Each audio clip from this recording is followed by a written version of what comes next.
주 예수님의 은혜와 평강이 함께 하시기를 바랍니다. 그러면 오늘도 진실한 마음으로 우리 하나님께 예배하겠습니다. 먼저 사도신경으로 우리의 신앙을 고백하겠습니다. 나는 전능하신 아버지 하나님, 천지의 창조주를 믿습니다.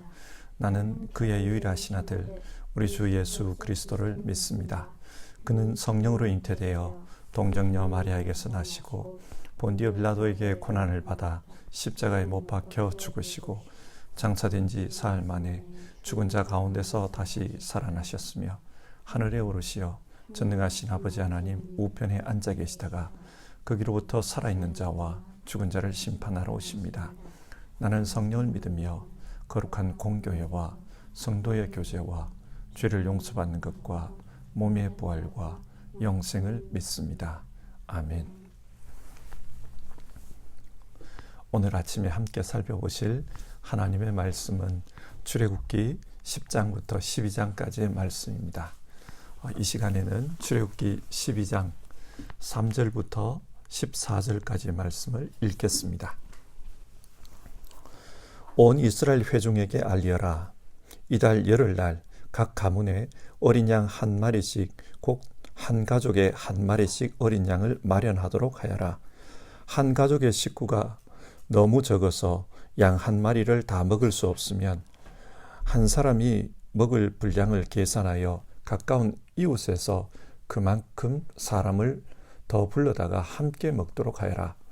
너희가 마련할 짐승은 흠이 없는 1년 된 수컷으로 하되 양이나 염소 가운데서 골라라. 너희는 그것을 이달 40날까지 두었다가 해질 무렵에 모든 이스라엘 회중이 모여서 잡도록 하여라. 그리고 그 피는 받아다가 잡은 양을 먹을 집의 좌우 문설주와 상인방에 발라야 한다. 그날 밤에 그 고기를 먹어야 하는데 그 고기는 불에 구워서 누룩을 넣지 않은 빵과 쓴 나물을 곁들여 함께 먹어야 한다. 너희는 고기를 결코 날로 먹거나 물에 삶아서 먹어서는 안 된다. 머리와 다리와 내장 할 것 없이 모두 불에 구워서 먹어야 한다. 그리고 너희는 그 어느 것도 다음날 아침까지 남겨두어서는 안 된다. 아침까지 남은 것이 있으면 불에 태워 버려야 한다. 너희가 그것을 먹을 때에는 이렇게 하여라. 허리에 띠를 띠고 발에 신을 신고 손에 지팡이를 들고 서둘러서 먹으라. 유월절은 주 앞에서 이렇게 지켜야 한다. 그날 밤에 내가 이스라엘 땅을 지나가면서 사람이든지 짐승이든지 이집트 땅에 있는 처음 난 것을 모두 치겠다. 그리고 이집트의 모든 신을 벌하겠다. 나는 주다. 문틀에 피를 발랐으면 그것은 너희가 살고 있는 집의 표적이니 내가 이집트 땅을 칠 때에 문설주에 피를 바른 집은 그 피를 보고 내가 너희를 치지 않고 넘어갈 터이니 너희는 재앙을 피하여 살아남을 것이다. 이 날은 너희가 기념해야 할 날이니 너희는 이 날을 주 앞에서 지키는 절기로 삼아서 영원한 규례로 대대로 지켜야 한다. 아멘. 하나님께서 오늘 말씀을 통해 우리에게 은혜 주시기를 바랍니다. 하나님은 우리에게 하나님이 어떤 분인지를 가르쳐 주십니다. 하나님께서 자신을 가르쳐 주시는 이유는 우리에게 영생을 주시기 위함입니다. 요한복음 17장 3절의 말씀을 읽어보겠습니다. 영생은 오직 한 분이신 참 하나님을 알고 또 아버지께서 보내신 예수 그리스도를 아는 것입니다. 영생은 하나님을 아는 것과 연관이 있습니다. 그리고 호세아서 4장 6절의 말씀입니다. 내 백성이 나를 알지 못하여 망한다. 호세아 선지자 당시 사람들은 하나님을 알지 못했습니다. 하나님은 그런 이스라엘 사람들에게 망할 것이라고 말씀을 주셨습니다.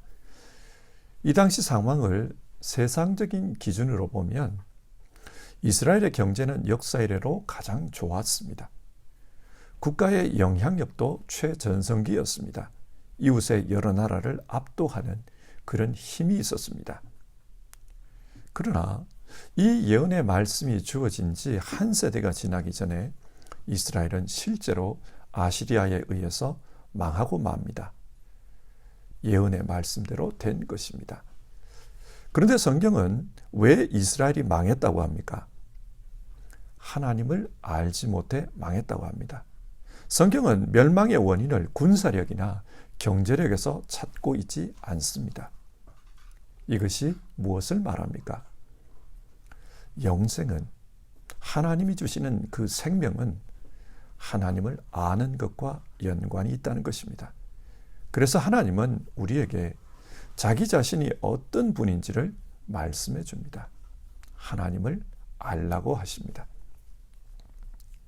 출애굽기 7장부터 12장의 말씀은 하나님께서 이집트에 내린 10가지 재앙에 대한 이야기입니다.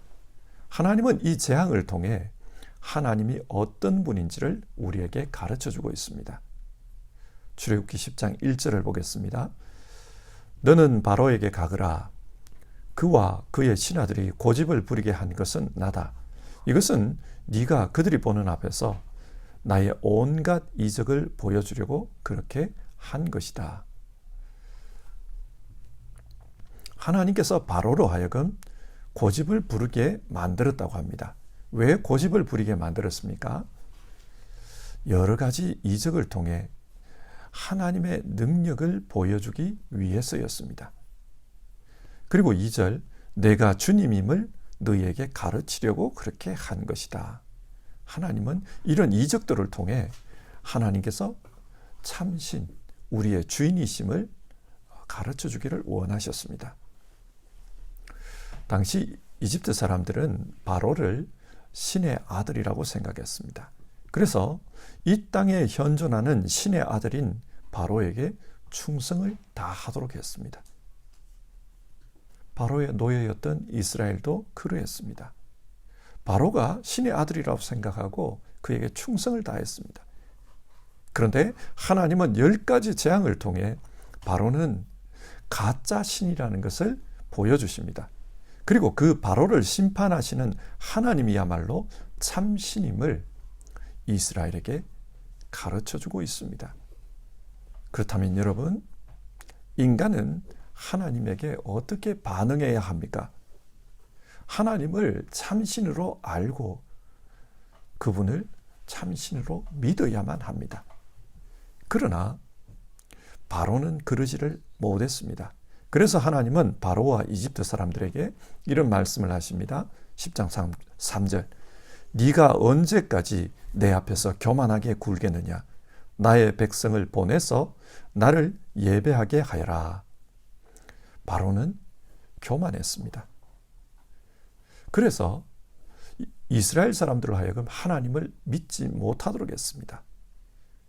이런 바로의 모습을 보면서 하나님은 또 재앙을 내리십니다. 10장 4절, 8번째 재앙입니다. 이집트 온 땅에 메뚜기 떼가 몰려올 것이라고 합니다. 그래서 그 메뚜기가 우박 재앙 이후에 남아있는 식물들을 다 먹어치울 것이라고 합니다. 그러면 이집트의 경제는 완전히 망하고 맙니다. 1889년에 이집트에 메뚜기 떼가 나타나서 2500제곱킬로미터의 땅을 초토화시킨 적이 있다고 합니다. 순식간에 수십 킬로미터의 땅에 수십 센티미터 두께로 메뚜기가 내려앉았습니다. 그리고 모든 식물을 다 갉아먹었습니다. 이런 재앙은 2020년도에도 나타났습니다.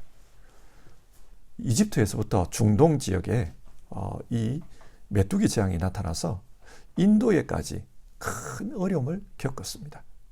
이처럼 메뚜기 재앙은 종종 북아프리카와 중동 지역에 나타나고 있었기 때문에 사람들은 메뚜기 재앙의 공포에 대해서 잘 알고 있었습니다.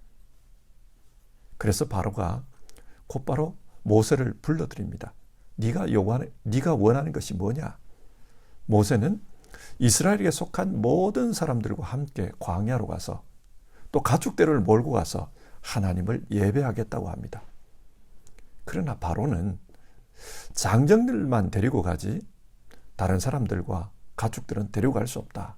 그렇게 말을 합니다. 이래서 결국 모세와 바로 사이의 협상이 깨어지고 마는데요.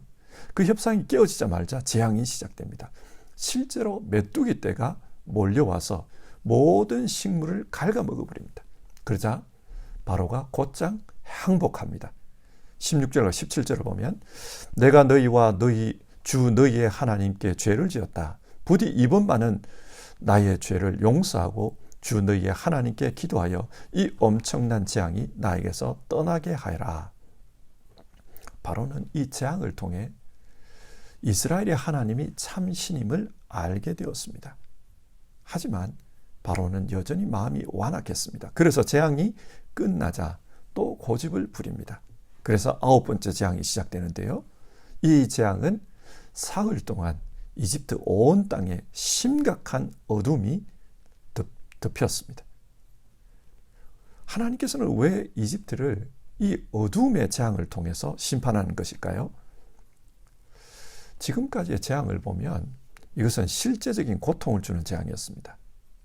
질병을 통해 건강에 어려움을 주거나 혹은 경제적인 어려움을 야기시키는 이런 재앙이었습니다. 그러나 이 어둠이라는 것은 실제적인 고통과는 거리가 있습니다. 그런데 왜 하나님은 이런 재앙을 내리시는 것일까요?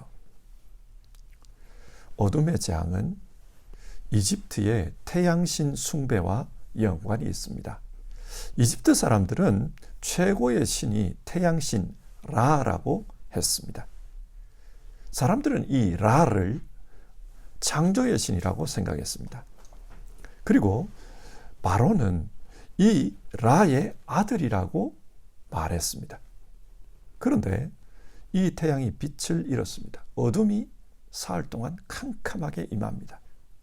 그러면 이집트 사람들은 생각하기를 뭔가 알 수 없는 세력이 자신들의 태양신을 이겼다. 그렇게 생각할 것입니다.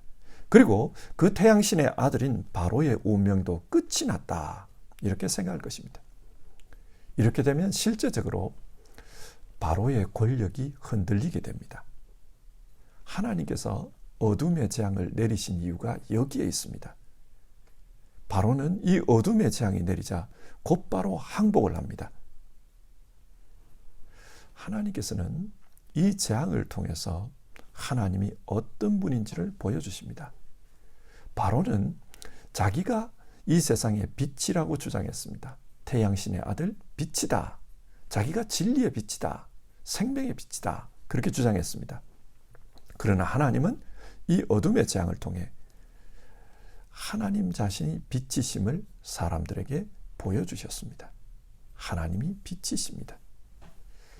이어서 11장 마지막 재앙이 10번째 재앙이 나타납니다. 그것은 첫 번째 태어난 아들과 첫 번째 태어난 짐승이 죽게 되는 재앙입니다. 11장 4절과 5절인데요. 주님께서 말씀하셨다. 내가 한밤중에 이집트 사람 가운데로 지나갈 것이니 이집트 땅에 있는 처음 난 것이 모두 죽을 것이다. 임금자리에 앉은 바로의 맏아들을 비롯하여 맷돌질을 하는 몸종의 맏아들과 모든 짐승의 맏배가 다 죽을 것이다. 고대 사람들은 맏아들이 아주 중요했습니다. 이 맏아들은 자기 힘의 시작이고 자기 자신의 대리자라고 생각을 했습니다. 그래서 맏아들이 죽는다는 것은 자기의 미래가 없어지는 것을 의미했습니다. 따라서 하나님께서 맏아들을 치시겠다, 초태생을 치시겠다. 이것은 이집트의 미래가 사라지는 것을 의미합니다. 모든 것이 끝났습니다. 앞날이 없습니다. 그래서 이 재앙이 임한 후에 출애굽이 이루어집니다. 자, 이 재앙과 관련해서 하나님은 유월절에 대한 그 절기를 우리에게 말씀해 줍니다. 그것이 12장인데요. 하나님은 이스라엘 백성에게 이 맏아들이 죽는 재앙, 맏배가 죽는 이 재앙을 어떻게 하면 피할 수 있는가, 그 방법을 가르쳐 주셨습니다. 먼저 어린 양을 잡으라고 해요. 흠없는 1년 된 수컷 양을 잡아서 집에 피를 바르라고 합니다. 좌우 문설주와 상인방에 그 피를 바르면 그 피가 표적이 되어서 하나님이 맏아들을 치실 때에 피가 묻은 이 집은 치지 않고 넘어갈 것이라고 했습니다. 넘어간다, 패스오버, 유월절의 기원입니다. 그리고 하나님은 그 잡은 어린 양을 어떻게 먹어야 하는지도 말씀해 줍니다. 먼저 온 가족이 함께 구워서 먹어야 한다. 그리고 먹을 때는 무교병과 함께 그리고 쓴나물과 함께 먹어야 한다. 그런데 주의해야 할 것이 있는데 이 어린 양을 잡을 때는 뼈가 꺾이지 않게 해야 한다. 그것을 말씀해 주셨습니다. 자, 유월절이 일어나는 그날 이스라엘 사람들은 양을 잡아 피를 문에다가 발랐습니다. 그리고 그날 실제로 하나님께서 보내신 천사가 이집트에 처음 난 것들을 모두 치셨습니다. 그러자 바로의 맏아들부터 일반인의 맏아들, 짐승의 맏배까지 모두 죽었습니다. 처음 난 것은 다 죽었습니다. 이렇게 처음 난 것이 죽자 바로는 두려움에 빠졌습니다. 그래서 이스라엘 사람들에게 당장 이집트에서 떠나라. 그렇게 명령합니다. 그래서 출애굽이 이루어진 겁니다. 여러분, 이 사건이 무엇을 의미할까요? 신약 성경은 이 유월절 어린 양이 예수 그리스도를 상징한다고 말씀합니다. 그리고 요한복음 19장을 보면은 예수님은 유월절 양 잡는 날 그 시각에 십자가에서 돌아가셨습니다. 그리고 예수님께서 십자가에 달리셨을 때 그 뼈를 꺾지 않았다라는 말씀이 나옵니다. 성경은 이런 이야기들을 통해 예수님께서 실제로 유월절 어린 양으로서 십자가에서 돌아가셨다는 것을 말하고 있습니다. 로마서 3장 25절은 이 사건에 대해서 이렇게 해석해 줍니다. 하나님께서는 이 예수를 속죄 제물로 내주셨습니다. 그것은 그의 피를 믿을 때에 유효합니다. 하나님께서 이렇게 하신 것은 사람들이 이제까지 지은 죄를 너그럽게 보아주심으로써 자기의 의를 나타내시려는 것이었습니다.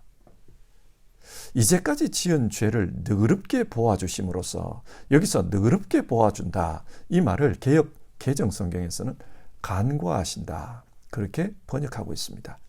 간과하다, 넘어가 주셨다, 패스 오버 해 주셨다. 그 말입니다. 유월절과 같은 의미입니다. 넘어가 주셨다.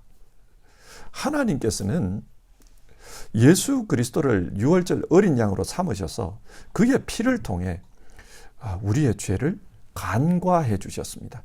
넘어가 주셨습니다. 그래서 우리 모두는 예수님으로 말미암아 의롭다. 그렇게 하나님 앞에 판단되어졌습니다. 자, 유월절 사건은 기원전 1500년에 이집트 땅에서 일어난 사건이지만 동시에 지금도 우리 개인의 인생에서 일어나고 있는 사건이라는 것을 성경은 말씀하고 있습니다. 하나님은 예수 그리스도를 통해서 우리의 죄를 넘어가 주십니다. 그래서 우리는 죽지 않고 삽니다. 예수 그리스도로 말미암아 우리의 죄가 사해졌습니다. 자, 이 사건을 통해 우리가 주목해야 될 부분이 하나 더 있습니다. 출애굽기 12장 2절을 보면 이 사건이 일어난 그 달을 한 해의 첫 번째 달로 삼으라고 합니다. 이게 무엇을 의미합니까? 이제부터 이스라엘의 역사는 새로 시작하는 것이다. 그 말입니다. 지금까지 이스라엘은 바로의 노예였습니다. 죄의 권세 아래에서 노예로 살아가고 있었습니다. 하지만 이 유월절 사건 이후로 이스라엘은 죄에서 해방되어 하나님을 섬기는 제사장으로 살게 됩니다. 전혀 다른 신분으로 새로운 출발을 하게 되었습니다. 이처럼 예수 그리스도께서 우리를 대신해 죽으신 이 사건을 믿는 사람들은 그 삶에 새로운 역사가 시작됩니다. 고린도후서 5장 17절 말씀, 누구든지 그리스도 안에 있으면 그는 새로운 피조물입니다. 옛것은 지나갔습니다. 보십시오. 새 것이 되었습니다. 예수 그리스도를 믿는 사람들은 이제 새로운 삶을 시작하게 되었습니다. 자, 오늘 말씀을 한번 정리해 봅시다. 하나님께서는 우리가 하나님을 알고 살아가기를 원하십니다. 그래서 하나님께서는 하나님을 알 수 있는 구원 사건들을 우리에게 펼쳐 보여주셨습니다. 왜 우리가 하나님을 알고 살아가기를 원하십니까? 그래야 우리 안에 구원의 역사, 영생이 주어지기 때문입니다. 하나님은 10가지 재앙을 통해 이스라엘에게 하나님이 어떤 분인지를 가르쳐 주신 것처럼 예수 그리스도 사건을 통해 하나님이 어떤 분인지를 우리에게 가르쳐 주셨습니다. 그래서 하나님을 알고 그 하나님을 믿고 그래서 영생의 삶을 살아가라. 우리에게 그것을 말씀합니다. 그렇다면 여러분, 오늘 우리는 이 성경을 읽으면서 어떻게 살아야 할까요? 이 성경 말씀을 통해 하나님이 어떤 분인지를 알고 그 하나님을 믿고 사는 것이 중요합니다. 요한복음 17장 3절의 말씀을 다시 한번 기억합시다. 영생은 오직 한 분이신 참 하나님을 알고 또 하나님께서 보내신 예수 그리스도를 아는 것입니다. 이 유월절 어린 양 사건을 통해 하나님께서 보여주신 것은 피 흘리고 죽은 그 어린 양이 결국은 하나님의 독생자 예수 그리스도였다는 것입니다. 그러니까 이 유월절 사건은 하나님께서 자기의 독생자를 내어주심으로 말미암아 자기 백성을 살리는 이야기입니다. 하나님은 우리를 위해 자신의 독생자, 자기 생명을 내어주시는 분입니다. 그러므로 그 하나님의 사랑을 알고 또 그 하나님을 믿고 살아갈 때 그때 우리에게 영생이 있습니다. 자, 영생은 어떻게 우리에게 찾아옵니까? 영생은 사랑으로서 찾아오신 그 하나님의 생명입니다. 이 영생은 우리가 하나님을 믿을 때 그 믿음을 통해서 우리 안에 들어옵니다. 하나님을 믿고 살면은 우리 눈에는 보이지 않지만 하나님의 생명이 우리 안에 들어오게 됩니다.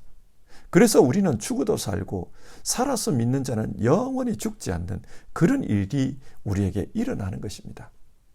성도 여러분, 믿음은 하찮은 것이 아닙니다. 믿음은 굉장히 중요한 것입니다. 그 믿음을 통해 하나님의 생명, 영생이 우리에게 들어옵니다.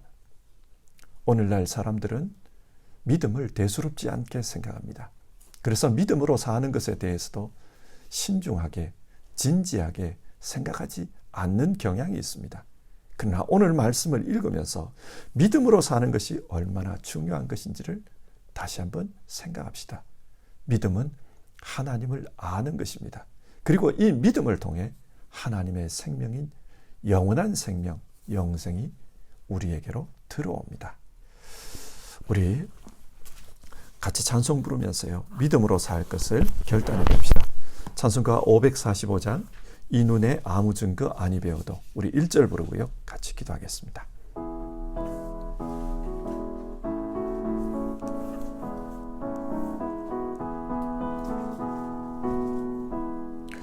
이 눈에 아무 증거 아니 배여도 믿음만을 가지고서 늘 걸으며 이 귀에 아무 소리 아니 들려도 하나님의 약속 위에 서리라.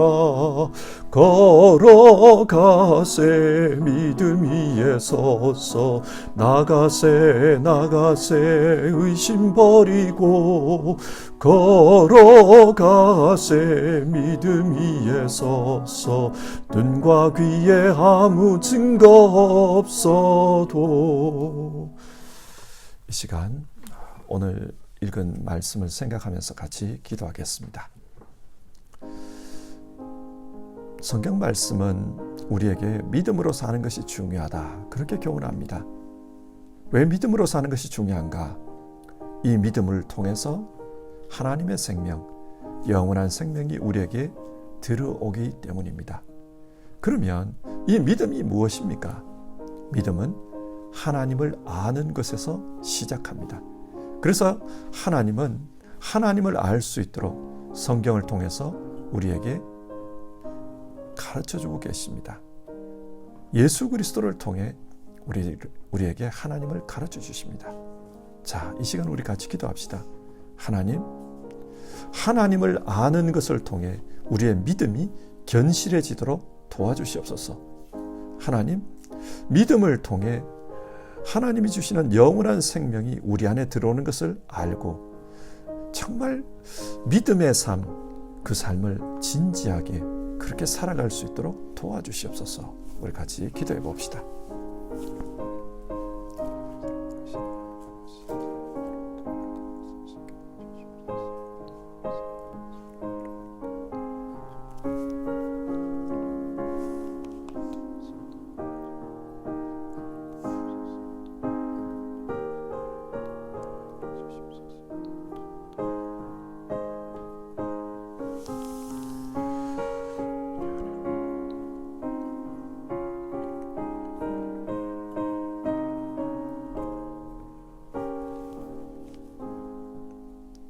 하나님, 오늘 성경 말씀을 통해 하나님이 어떤 분인지를 들려주는 것을 우리가 배웠습니다.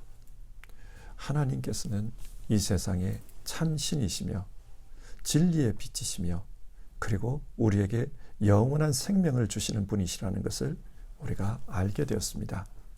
하나님, 하나님을 아는 대로 믿고 그리고 이 믿음으로서 살아가는 우리 모두 되게 하옵소서. 믿음이 중요하다, 우리가 그렇게 말씀 나누었습니다.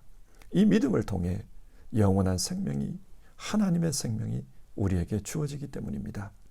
정말 성경을 알고 성경을 아는 대로 살아서 믿음으로 살아서 영생의 길을 걸어가는 우리 모두 되게 도와주시옵소서. 우리가 사는 시대는 하나님을 믿는 일을 대수롭지 않게 생각하는 그런 경향이 있습니다. 그래서 사람들이 하나님을 진실하게, 진지하게 그렇게 믿지 않고 살아가는 모습을 봅니다. 하나님, 오늘 함께 예배하는 모든 분들 정말 믿음을 중요하게 생각하고 진지하게 그리고 진실하게 신앙하며 살아갈 수 있도록 도와주시옵소서. 한 분 한 분 믿음으로 사는 분들을 주님께서 축복해 주시고 또 인도해 주시옵소서. 예수님의 이름으로 기도드립니다. 아멘. 주기도문으로 아침 예배를 마치겠습니다. 하늘에 계신 우리 아버지, 아버지의 이름을 거룩하게 하시며 아버지의 나라가 오게 하시며 아버지의 뜻이 하늘에서와 같이 땅에서도 이루어지게 하소서. 오늘 우리에게 일용할 양식을 주시고 우리가 우리에게 잘못한 사람을 용서하여 준 것 같이 우리 죄를 용서하여 주시고 우리를 시험에 빠지지 않게 하시고 악에서 구하소서. 나라와 권능과 영광이 영원히 아버지의 것입니다. 아멘.